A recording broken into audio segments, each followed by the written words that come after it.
Yan, ito pa mga bossing ko, yung aking bamboo plant. Ngayon, tingnan nyo po. Dahil nga po, hanggang dito lang siya, nung binili ko siya, hanggang dyan lang po siya.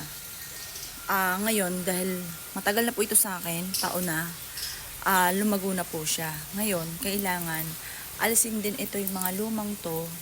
Tapos, ganon, parang susundan na lang natin to. Ito yung mga nakatali. Gaganyanin natin. Tapos, mas maganda, lagyan din dito ng, yung mismo ganito yung kawad.